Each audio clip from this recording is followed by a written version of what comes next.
Rose. Ana Meu exame deu tudo Agostinho. certinho, Oi? tá? Meu exame deu tudo certo. Ai, que Viu? maravilha. Ai, Eu que bom. estava perguntando ainda agora. Tá tudo ok, né? Ok, Maravilha. repouso ainda Maravilha. até dia 2. É. Aham. Ainda. Ui, É. aguento mais repousar. Ah, Ah, já deu tudo certo. Já deu tudo o que é certo. importante é que deu tudo certo. É, isso aí. É isso aí, É meu. isso aí. Bem, meus amigos, está chegando aqui o nosso horário. São 18h42 e nesse horário nós estamos aqui reunidos para a nossa palestra pública de todas as quintas-feiras. E agora, normalmente as palestras de quinta-feira, o tema é o Evangelho segundo o Espiritismo. Mas em dezembro, nós colocamos temas mais pertinentes a Jesus, né? Mais sobre a vida, a personalidade, os ensinos de Jesus, envolvendo as questões natalinas. E essa noite nós temos o prazer de receber a nossa querida irmã Denise Gonçalves, que vai conversar conosco sobre um tema desta obra de Francisco Cândido Xavier pelo espírito de Emmanuel, Segue-me, o nome da obra. E o tema, o título do texto é Página do Natal. Mas antes de nós iniciarmos o nosso estudo, eu vou fazer uma leitura para o nosso preparo de um livro também, Psicografia de Francisco Cândido Xavier pelo Espírito Humano, que é o Evangelho por Emmanuel, Comentários ao Evangelho de Lucas, aquela publicação da Federação Espírita Brasileira. E tem por título O Grande Servidor.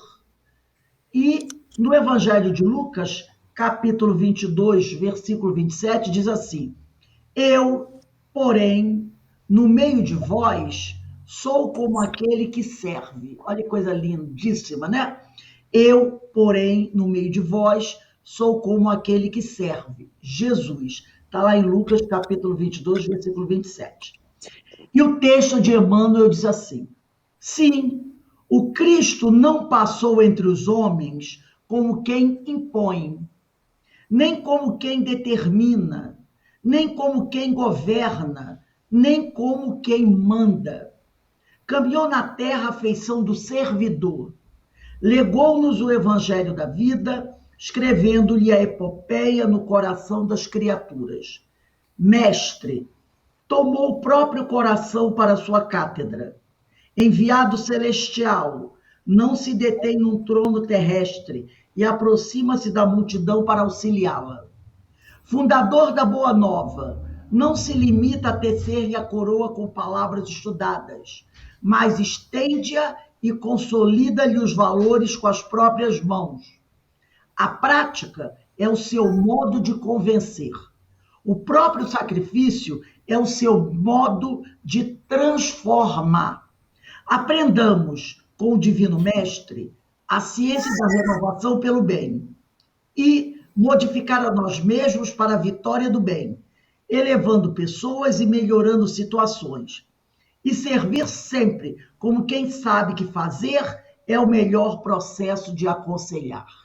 Então, nesse momento, vamos elevar o nosso pensamento ao alto, agradecendo primeiramente a Deus, nosso Pai Criador, a Jesus, nosso mestre, nosso guia, o médico das almas, a Francisco de Assis, o nosso irmão amor, e a toda essa pleiade de espíritos amigos, nossos orientadores espirituais, aqueles que muitos foram nossos fiadores nesta reencarnação, esses companheiros que se reúnem conosco todos os dias que aqui estamos para estudar, para refletir sobre os ensinos de Jesus.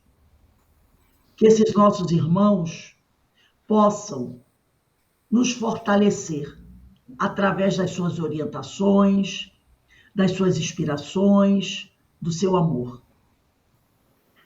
Que nós possamos sempre ser gratos a todos pela oportunidade que temos, mas acima de tudo agradecendo sempre a Deus pelo direito a essa reencarnação, pela oportunidade de aqui reunidos podermos estudar, conhecer mais sobre essa doutrina abençoada e sobre o exemplo que o Mestre Jesus deixou para nós. Assim, envolvidos por essas bênçãos que caem do alto, te pedimos mais uma vez, ó Pai, que tenha misericórdia de nós, que ampare todos aqueles que estão em sofrimento e que abençoe a nossa irmã Denise Pupato, que vem conversar conosco nesta noite sobre Jesus. Que ela e sua família sejam abençoadas, sejam amparadas, sejam fortalecidas. E que o amor esteja sempre presente no seio da sua família, como na nossa. Obrigado, Senhor, por essas bênçãos que sentimos cair sobre cada um de nós nesse momento. E nos permita, Pai, iniciarmos a nossa reunião da noite de hoje com a tua graça e com a tua paz. Graças a Deus. Minha amiga Denise Pupato, a palavra está com você, mas antes eu vou ler só o versículo que corresponde ao estudo de hoje. Está no Evangelho de Lucas, capítulo 2, versículo 32. Luz para iluminar as nações. Eu passo a palavra para você, você tem até 19h30. Se precisar, pode ir até 19h35 para fazer as suas reflexões. Que Deus continue te abençoando e abençoando a todos nós. Então, boa noite a todos. É uma alegria grande rever tantos amigos, muitos que a gente pouco vê presencialmente, né? A pandemia nos proporcionou esse encontro, com certeza. Não vamos precisar mais disso para nos conectarmos. Já aprendemos, já sentamos na cadeirinha do pensamento. Agora vamos pensar de outras maneiras, né? Então, nessa página aqui do Natal, que a Rose nos trouxe para pensarmos, luz para iluminar. E aí a gente pensa assim, que claridade é essa de que Lucas ressalta da fala de Jesus? Há claridade nos incêndios destruidores, sem dúvida há claridade. Isso consome vidas e bens. Resplendor sinistro transparece nos bombardeios que trazem a morte. Reflexos radiosos surgem no lança-chamas. Relâmpagos estranhos assinalam a movimentação das armas de fogo. No Evangelho, porém, é diferente. De que luz nós estamos falando, né? Comentando o Natal, assevera Lucas que o Cristo é a luz para iluminar as nações. Não chegou impondo normas ou pensamento religioso. Não interpelou governantes sobre processos políticos. Não disputou com filósofos quanto às origens dos homens. Não concorreu com os cientistas na demonstração de aspectos parciais e transitórios da vida. Fez luz no Espírito Eterno. Esse trecho daqui já dava para a gente ficar aqui horas sobre cada frase que Emmanuel destaca aqui. Jesus nunca impôs nada, nem o pensamento religioso. Qual foi a fala de Jesus quando ele, na sua passagem aqui terrena? Mas eu acho que para falar de Jesus, do Natal, né? Porque Jesus é esse momento que precisa ser vivido por nós no Natal, que todo mundo para em algum momento, mesmo que esteja ainda muito ligado às festas com relação ao que vai ter à mesa ou que não vai ter, mesmo que esteja ligado aos presentes que fazem parte das festividades, nada de errado nisso, mas é o valor que eu dou às coisas que a gente tem que parar para pensar, né? Mas o que representa o Natal para cada um de nós? Eu acho que essa é uma reflexão que a gente encontra em um outro texto também que eu acho muito importante, que fala sobre o Natal, que está na Antologia Mediúnica do Natal. Vamos pensar hoje o que representa o Natal para cada um de nós, mas vamos tentar sair dessa visão religiosa, dessa visão que nós precisamos recontar a trajetória de Jesus, porque a gente não precisa dizer que ele veio de uma manjedoura simples, dizendo para a gente que não importa de onde você veio, o que tem importância é para onde nós vamos. E aí, esse momento do Natal, nós não vamos ficar pensando sobre esse Natal que nós estamos costumeiramente acostumados a falar, né? O que o Natal configura nesse momento para a espiritualidade e Jesus? Eu ouvi isso de um palestrante há muito tempo e eu fiquei pensando, realmente, vamos mudar de perspectiva? A gente sempre fala sobre o que o Natal representa para nós. Cada um de nós já pôde fazer a sua avaliação. Representa muitos sentimentos, muitos sentimentos ligados à família ou ligado ao abandono. O Natal vai ter uma representação para cada um. Vai ter uma história do passado de muitas alegrias, vai ter uma história do passado de muitas tristezas. Essa representação do Natal terreno, para cada um de nós, vai trazer uma memória. Mas o que representa o Natal para a espiritualidade e para Jesus? O que seria o Natal para Jesus? Porque é o momento que a gente muda a nossa vibração, a gente fala mais de Jesus, né? E aí, eu acho que é importante lembrar, nesse momento, quando está no texto aqui falando de todo o processo que Jesus trouxe nessa fé que ele tem em cada um de nós. A vinda de Jesus é um marco na certeza da fé que ele deposita em cada um de nós. Será que a gente tem dimensão disso? Que Jesus veio, e a representação do Natal é isso, é o nascimento de Jesus, é toda essa preparação de Jesus. Então vamos imaginar, Jesus veio aqui porque ele tem certeza de cada um de nós, da possibilidade que nós temos. Senão ele não teria vindo. Olha o esforço que todos nós já sabemos e reconhecemos que foi para Jesus, um espírito de luz, numa outra etapa, vir para uma presença terrena. Olha quantas mudanças foram necessárias para ele ficar nessa condição aqui que nós nos encontramos, uma baixa frequência, uma vibração muito densa. Olha quanta transformação foi preciso para isso. Mas ele não fez isso em vão. Ele fez isso repetindo para cada um de nós: eu acredito em você. Aí, quando eu estava estudando, eu pensei assim, bom, Jesus, nosso irmão, vem com a certeza e com a fé em cada um de nós, porque nós dissemos sempre, repetimos, que nós temos fé em Jesus, né? Cada um de nós mentalmente podemos dizer, eu tenho fé em Jesus. Mas e se eu pensar que Jesus também tem fé em mim, e o que eu tenho feito dessa minha relação com Jesus, de quem acredita em mim? Como tem sido a minha jornada de transformação? Como é que eu tenho visto os outros que caminham comigo? Então, essa fé que Jesus deposita em nós não é a fé que nós depositamos nas pessoas, às vezes até mesmo em Deus e em Jesus. Porque a nossa fé é muito tênue, né? Muitas vezes a gente dá uma cambaleada, a gente dá uma escorregada. A fé não. A fé de Jesus em nós é robusta. E ele não cria expectativas. Jesus sabe o centro das nossas atenções, ele sabe o que reside em cada um de nós de possibilidades, e ele acredita nisso.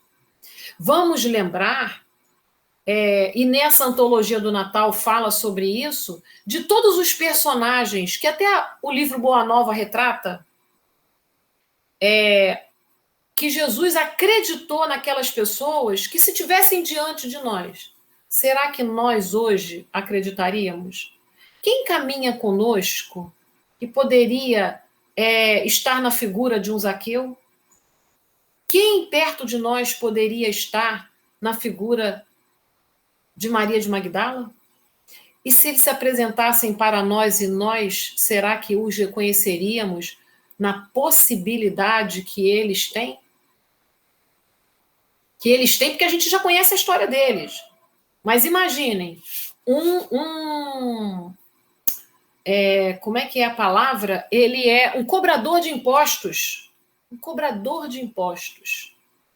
Então, Jesus veio para alumiar as nações. Imagine o que nós pensamos daquelas pessoas que erram justamente dentro dessa perspectiva dos impostos. Vamos trazer para a nossa realidade? Será que nós temos a mesma compaixão e a mesma fé no outro que Jesus depositou naquelas pessoas que estavam ali? Em Zaqueu, em Maria de Magdala, no próprio Pedro e todos os outros que, de alguma maneira, não tinham a condição, Paulo de Tarso. Será que nós conseguiríamos ver nele todas as condições que eles tinham? Mas Jesus deposita a fé em nós. Então, o Natal de Jesus é esse compromisso com a humanidade de saber que nós somos imperfeitos, mas que Jesus aguarda de nós não a perfeição, porque nós não temos condições ainda. Ele aguarda o serviço no bem, o olhar compassivo, o acolhimento para aqueles que são mais difíceis na nossa jornada. Dizia eu hoje, assim, conversando com o meu filho, eu disse, eu acho que eu devia estar no meio daqueles... Se eu não era o dente do leão, eu era o leão, eu estava metida lá naquele bolo, porque, nossa, como eu me vejo sempre na condição de me educar e passar algo de educação para aqueles que estão comigo. Não que eu seja melhor de jeito nenhum. Eu estou falando é que eu percebo que cada dia mais eu tenho que servir de modelo para aquele que ainda está caminhando muito aquém. Eu preciso colaborar. E muitas vezes a primeira coisa que vem na nossa cabeça é o julgamento. E o julgamento afasta. Em nenhum momento Jesus julgou. Mesmo diante daqueles que o condenavam, daqueles que, de alguma maneira, se isentaram, lavaram as mãos, Jesus nunca condenou e nunca julgou. Mas nós ainda estamos nessa etapa. E aí Jesus não espera de nós uma perfeição. Tem um autor chamado Robert Léry, que ele trouxe um termo que eu acho muito oportuno, que se chama imperfeição bem-sucedida. Ele fala que a imperfeição bem-sucedida é aquilo que nós podemos fazer. Eu acho que isso acalma muito nossa alma.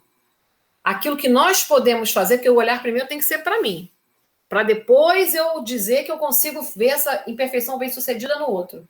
E aí ele dá um exemplo. Vamos dizer que você esteja naquele momento em que o médico diz assim, é preciso fazer atividade física 3 vezes por semana. Todos os dias seria o ideal, 3 vezes por semana. 1 hora por dia, combinado? Tá. Aí você começa, mas você percebe que você não está conseguindo ainda fazer atividade física 3 vezes na semana, 1 hora cada dia. Você está conseguindo fazer 20 minutos. Ele chama isso de imperfeição bem-sucedida, porque você está no que você tem que fazer, você já sabe o que você tem que fazer, você não está fazendo o que é o ideal, mas já faz um movimento e faz. Com isso, você vai chegar no lugar que você quer. Quando você começar a perceber que o seu corpo está respondendo bem, que você está com mais ânimo, mais força, você vai conseguir aumentar esses minutos. Agora, se você tiver ainda naquele momento, deixa que depois eu faço, vai ser necessário a dor do médico dizer, você voltou, tuas taxas estão lá no alto, se você não fizer, tu vai morrer. Aí vem a dor, vem o impacto, aí eu vou lá e faço.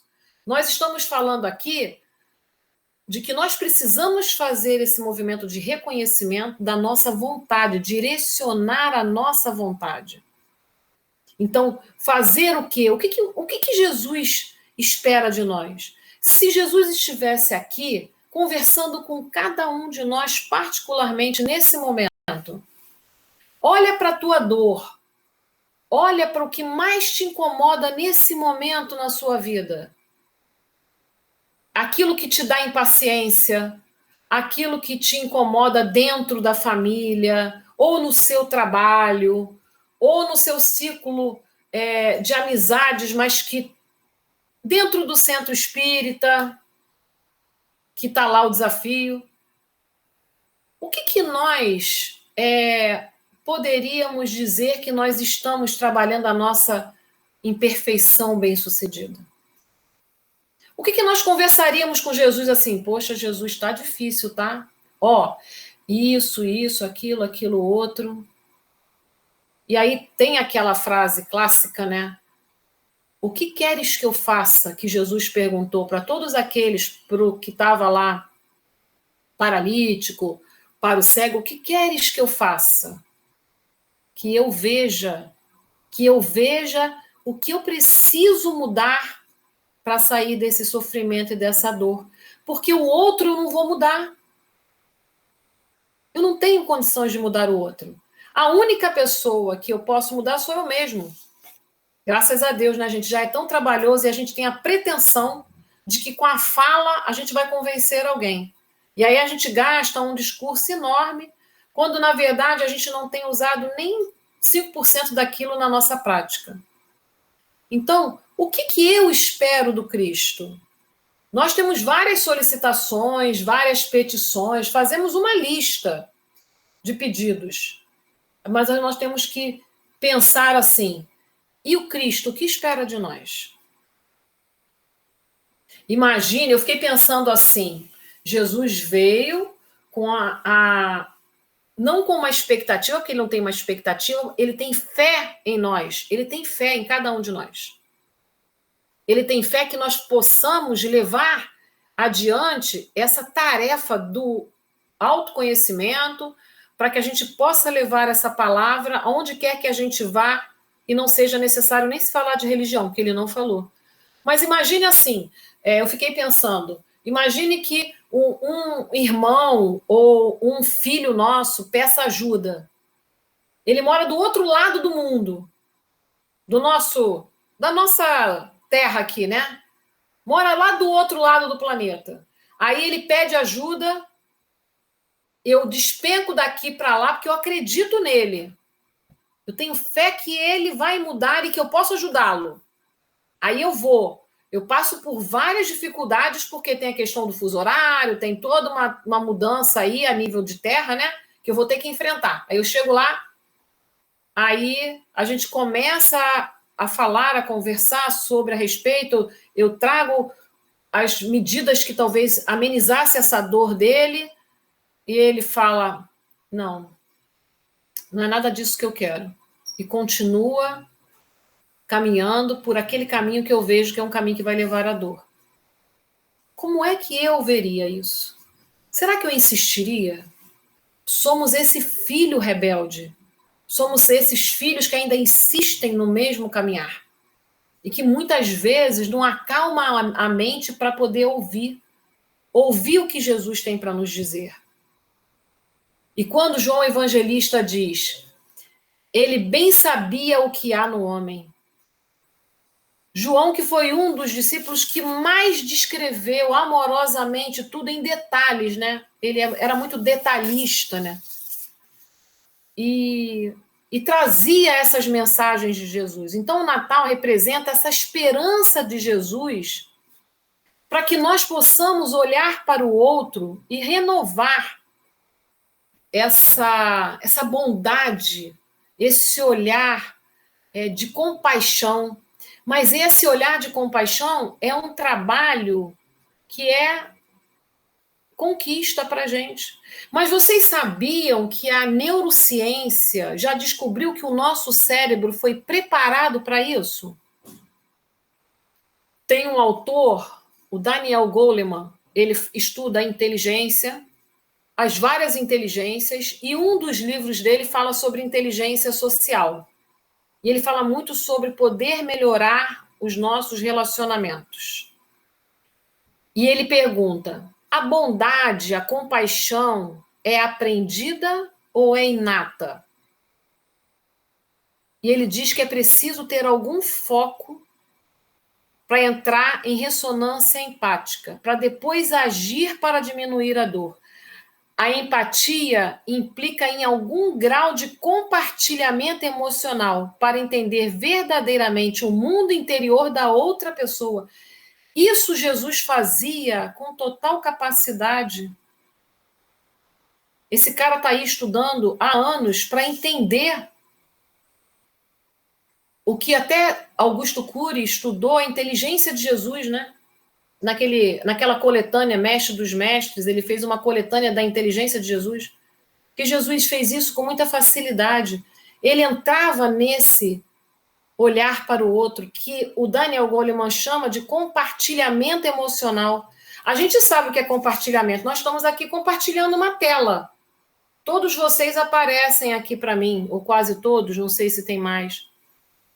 Se eu quisesse passar uma imagem, a gente fala assim, vou abrir aqui o compartilhamento, né? A gente usa muito essa palavra. Mas será que eu faço um compartilhamento emocional? Então, para eu entender o mundo interior do outro, é necessário essa sensibilidade, esse compartilhamento.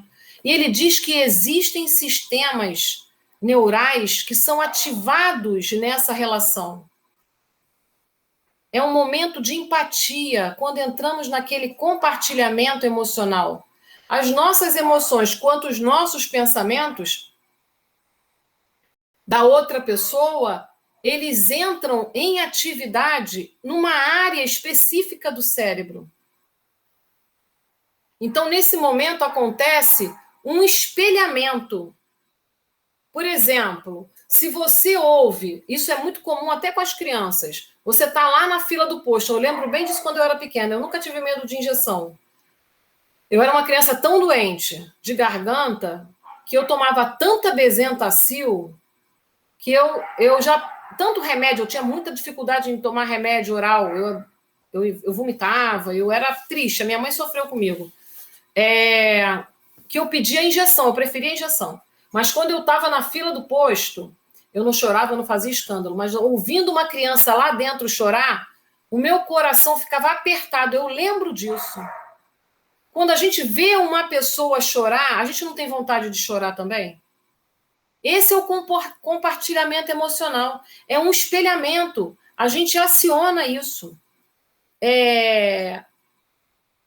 Agimos com compaixão porque aprendemos isso, porque nos foi ensinado dentro de valores, de uma cultura, ou já trazemos esses recursos dentro de nós através da evolução? Ele faz essa pergunta no livro. Aí ele cita Mencius, que estudou a neurociência. Quando vemos uma pessoa em situação de dificuldade, uma dor, um sofrimento, uma aflição, circuitos semelhantes reverberam em nosso cérebro. Olha que sensacional, gente. Nós viemos preparados para a empatia, para a compaixão, para a ação no bem.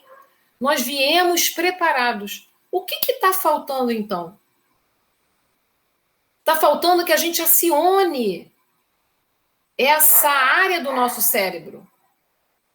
Quando uma criança chora, por exemplo, quem toma conta dela, sejam os pais, as pessoas que estão mais próximas ali afetivamente, o que elas fazem?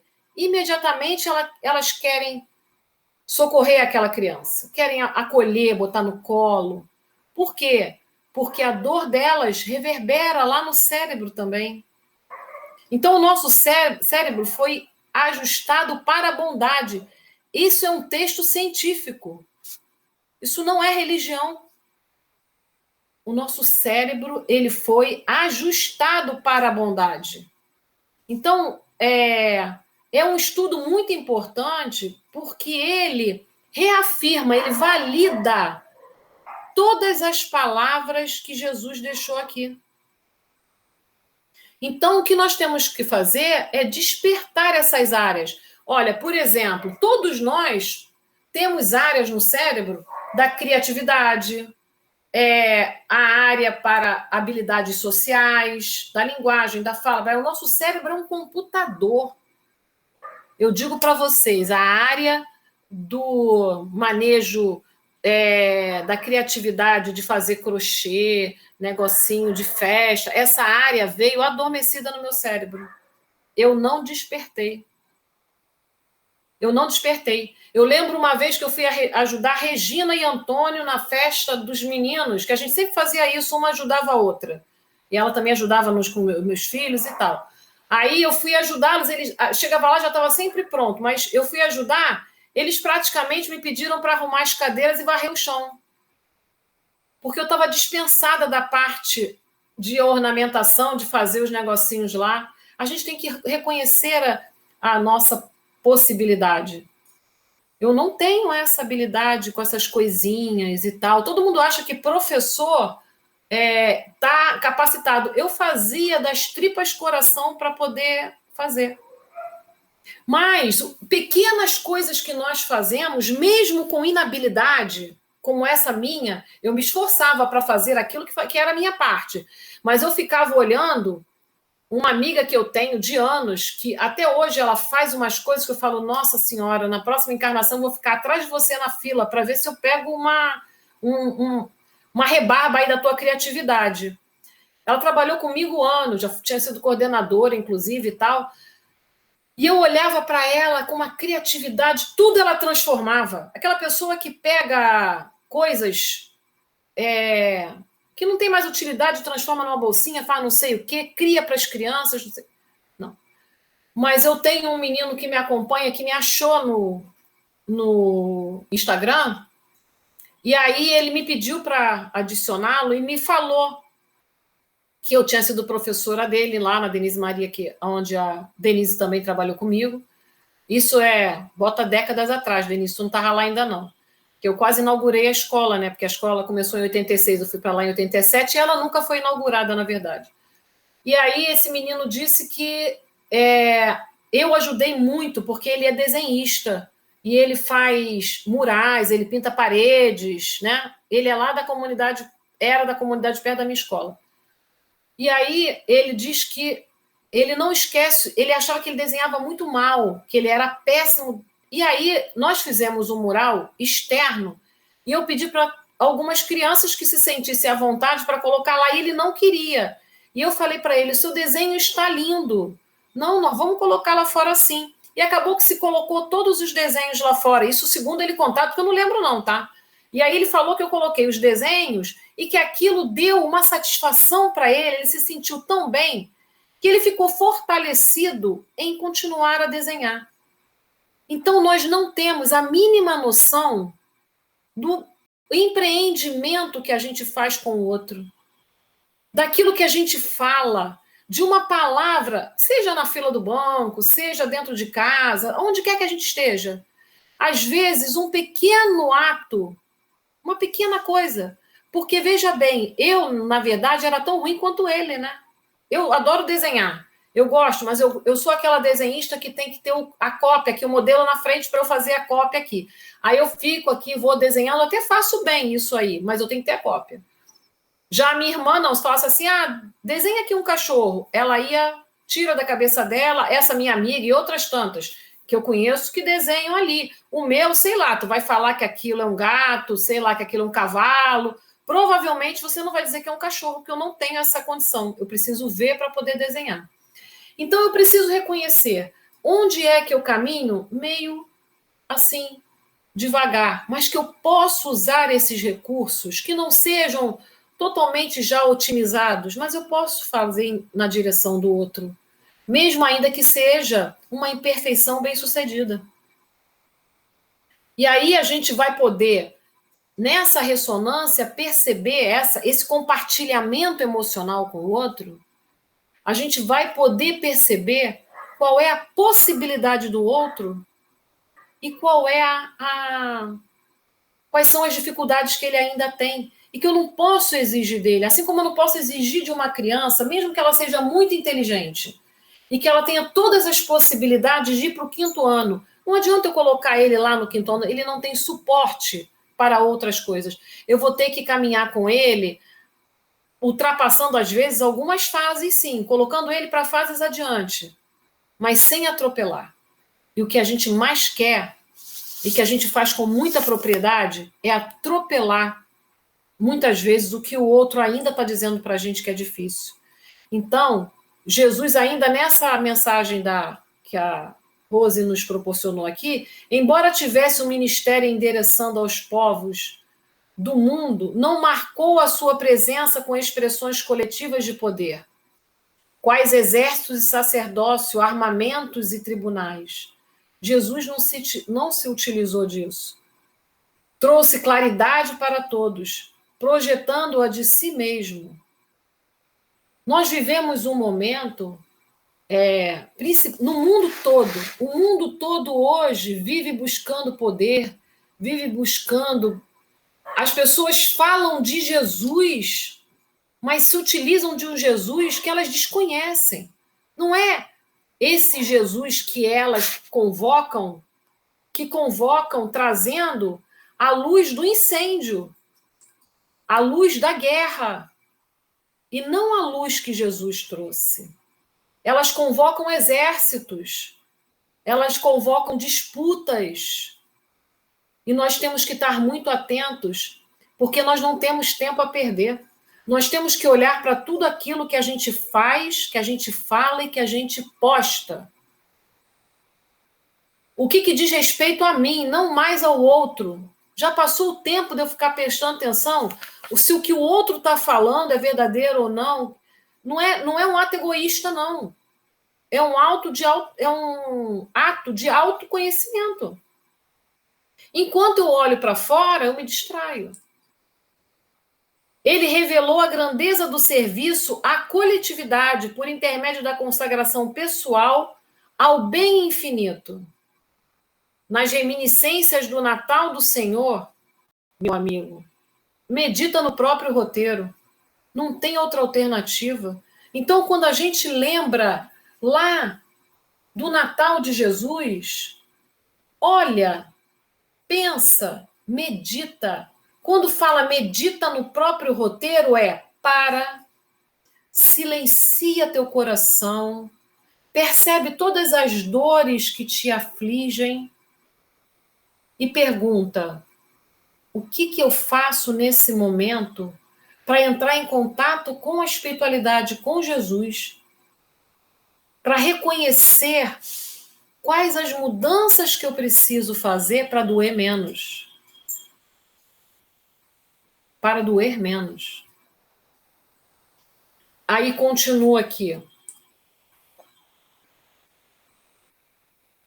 Tem suficiente luz para a marcha? Que espécie de claridade acendes no caminho? Olha, essa pergunta daqui, gente, é um seminário. Porque lá em cima está dizendo que luz se faz de diferentes formas. Eu posso dizer para vocês que eu peguei um monte de pneu e fiz luz na minha casa. Que luz é essa? Baseada em quê? Quanto tempo vai durar? Que prejuízos essa luz, entre aspas, vai trazer?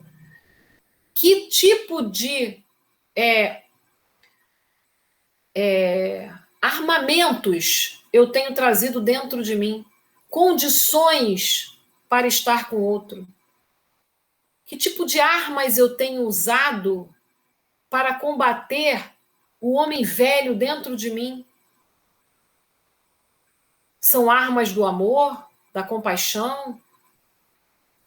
Porque precisa começar comigo. Eu preciso perdoar todos os meus equívocos. Foge ao brilho fatal dos curtos-circuitos, da cólera. Nossa! Quem de nós não pode lembrar de um momento de cólera, que lá no Evangelho até diz que se nós nos víssemos num momento de raiva, nos envergonharíamos, né? Agora já temos aí a capacidade de filmarmos, né, nos nossos momentos de cólera nós mesmos, né? É só a gente entrar em contato com a nossa consciência. São curtos circuitos. A raiva, a cólera, a mágoa, ela causa curtos-circuitos internos importantes e que a ciência já disse, provocadores de doenças graves. E muitas vezes, quando nós não temos suficiente visão do que estamos percebendo e sentindo, a gente chama de tristeza. Mas não é tristeza. Na raiz dessa tristeza tem uma não aceitação e uma raiva. Porque eu não quero que seja assim, eu quero que seja assado. Não te contentes com a lanterninha da vaidade que imita o pirilampo em voo baixo. Quantas vezes a gente está se achando iluminada e, na verdade, a gente está pirilampo em voo baixo. Olha só. Estamos com uma lanterninha na mão, de preferência querendo iluminar a dificuldade do vizinho. Quando, na verdade, a gente está na maior escuridão.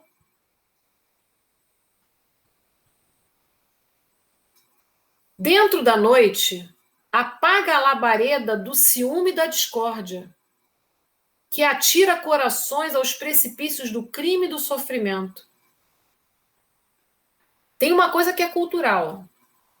Se brigarem contigo, briga também. Hoje eu atendi uma mãe,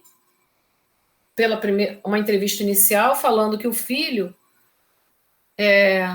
fala muito sobre o que os outros fazem e tudo mais, e aí a primeira resposta do pai é: ué, faz também, né? Mas não faz por maldade, não. É porque você fica cansado de ver o filho apanhando, né? Então reaja. O que é reagir? A palavra não é reagir. Aprenda a se defender. Eu não preciso conviver com pessoas tóxicas, por exemplo, porque eu estou num trabalho de compartilhamento emocional. Jesus não estava falando para você compartilhar inveja, ódio, mágoa, rancor, vícios. Calma aí. Ele está falando de luz, de amor. Então, vamos prestar atenção naquilo que eu estou propagando. Lembra-te de que na Terra há clarões que ameaçam, perturbam, confundem e anunciam arrasamento. Estarás realmente cooperando com o Cristo na extinção das trevas, acendendo em ti mesmo aquela sublime luz de alumiar? Emmanuel está dizendo para a gente, está realmente, tem certeza de que tu está cooperando com Cristo? Acendendo a sublime luz para, iluminando a você, também iluminar. Vocês vejam, André Luiz fala muito sobre isso, quando a gente faz o culto no lar, ele lá, trazendo notícias do plano espiritual, viu lá uma casa iluminada, perguntou para o mentor que casa, o que era aquilo que acontecia? Uma luz que esparzia para outras casas também. Isso é trazer luz. É quando eu não tenho mais nada o que fazer e só me resta a oração. Só me resta tudo o que eu posso fazer. E é muita coisa. E é muita coisa. Então, nós temos muitas outras coisas para fazer, porque o trabalho é grande. O trabalho na direção daqueles que sofrem é muito grande. Então, aqui no Meditando o Natal, Emmanuel fala, na Antologia Mediúnica do Natal, fala assim: na exaltação do Natal do Senhor, acalentemos nossa fé em Jesus sem nos esquecermos da fé que Jesus deposita em nós. Não desceria o Senhor da comunhão com os anjos sem positiva e confiança nos homens. Então, todas as vezes que baquearmos, vamos pensar: gente, olha tudo que Jesus fez para estar aqui trazendo essa boa nova para a gente. E eu estou fazendo o que com ela? Estou jogando fora? Eu estou perdendo meu tempo? Convida pescadores humildes ao seu ministério. Vai ao encontro de Madalena. Chama Zaqueu, mergulhado no conforto. Não conhece qualquer desânimo ante a negação de Pedro. Não se sente ofendido diante da incompreensão de Saulo. A fé e o otimismo do Cristo começaram na descida à estrebaria singela e continua até hoje. amparando-nos e redimindo-nos dia a dia. O Senhor nos conclama a tarefa que o Evangelho nos assinala. O Senhor nos conclama a tarefa que o Evangelho nos assinala. Vocês já se perguntaram qual será que é a minha tarefa nessa encarnação?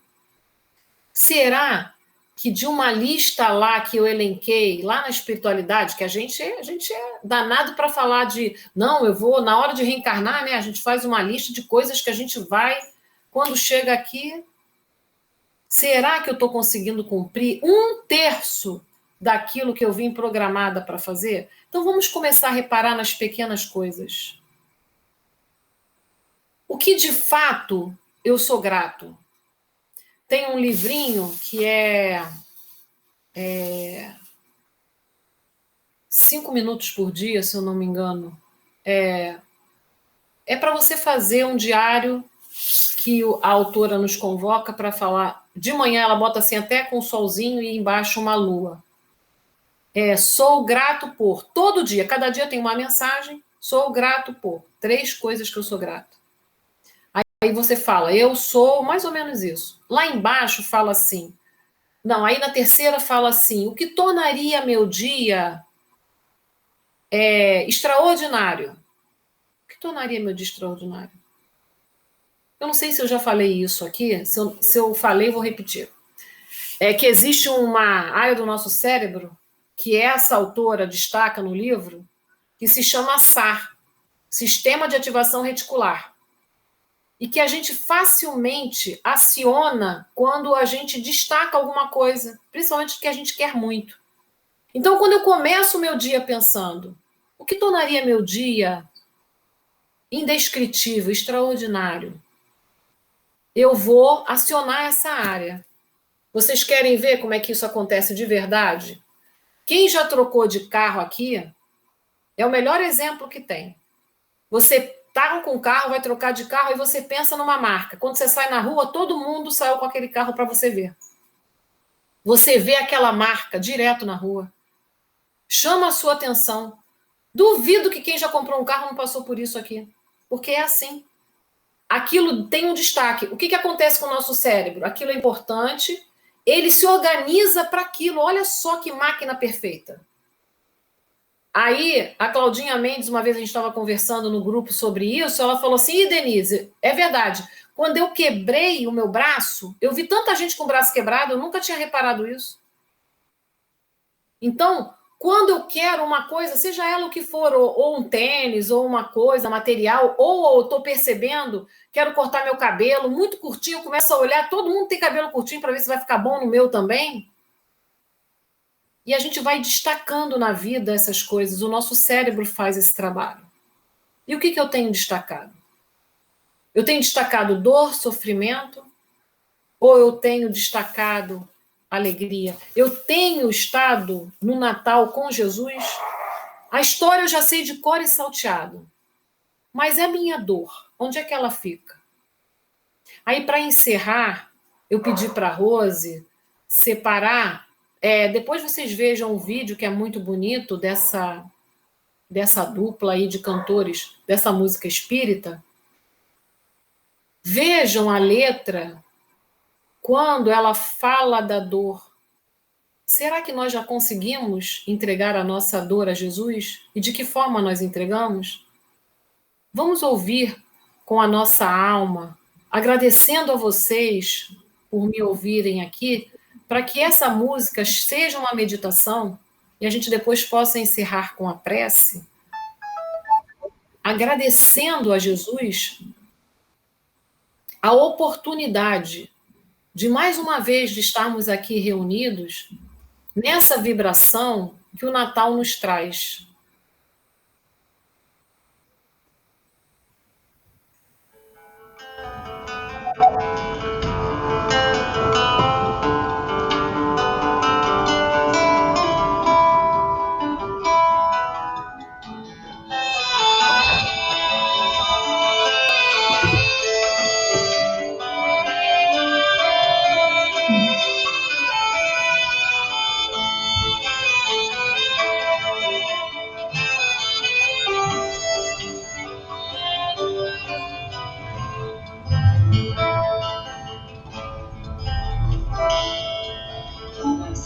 sentimento me ronda.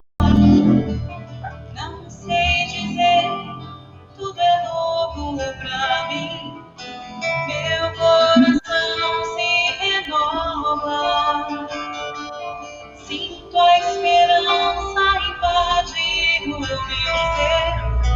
Quero ser manso, ser limpo, ser justo e pobre de espírito ser. Tua palavra me sonda, me conta do reino que espera por mim. Eu te ofereço meu pranto, as dores da alma que quer renascer. Eu ouvi tua voz, teu falar, me encantou, quis seguir, caminhar e saber pra onde vou. Eis-me aqui, minha dor serena.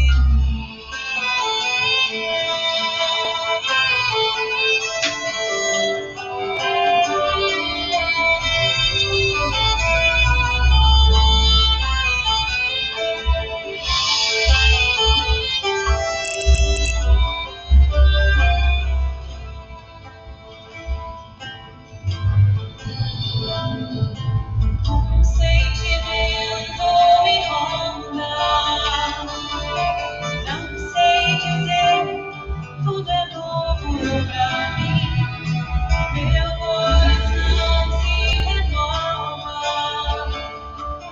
Sinto a esperança invadir o meu ser.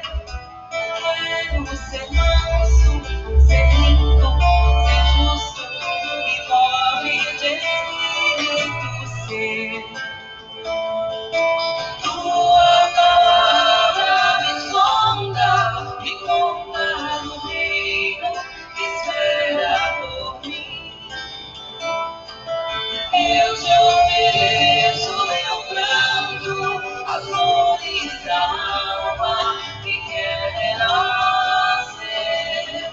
Eu ouvi tua voz, teu falar, me encantou, quis seguir, caminhar e saber pra onde vou. Eis-me aqui, minha dor sereno. Eu ouvi tua voz, teu falar, me encantou, quis seguir, caminhar e saber pra onde vou. Minha dor sereno.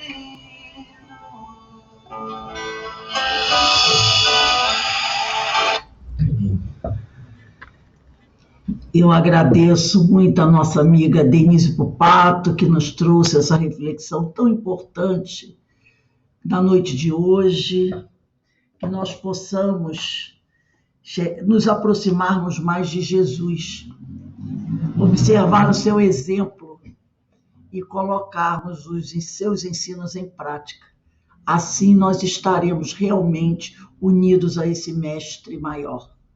Então, para encerrarmos a nossa noite de hoje, do estudo, da reflexão dessa página do Natal de Emmanuel, eu vou pedir ao nosso irmão Jorge para fazer a nossa prece de agradecimento. Jorge, por favor. No momento em que nós nos preparamos para encerrar mais uma noite de estudos, só temos que apresentar nossa gratidão. Só temos que ter equilíbrio, temos que ter a harmonia necessária para um processo evolutivo tranquilo, de paz e luz.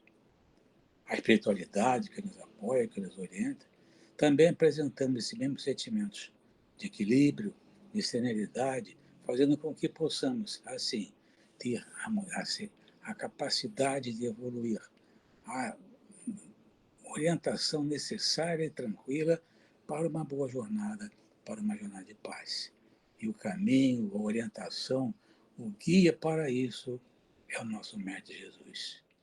Que possamos acompanhá-lo, que possamos seguir cada vez mais e mais o exemplo que ele nos proporcionou, para que assim possamos crescer, possamos evoluir, possamos ter um momento de harmonia, de paz, que possamos ter um momento de luz. Muito obrigado, Senhor, que esteja sempre conosco, a nos fortalecer, a nos orientar, a reforçar os nossos propósitos no bem-fazer, para que tudo corra bem. Muita paz, muita luz é o que rogamos.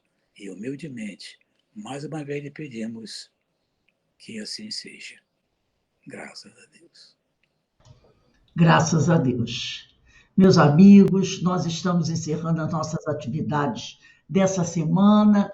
Segunda-feira estaremos de volta para nossa palestra pública às 18h40, mas eu quero deixar aqui um Feliz Natal para todos vocês, de muita paz, de muita luz, de muito amor, junto com as famílias, no lar.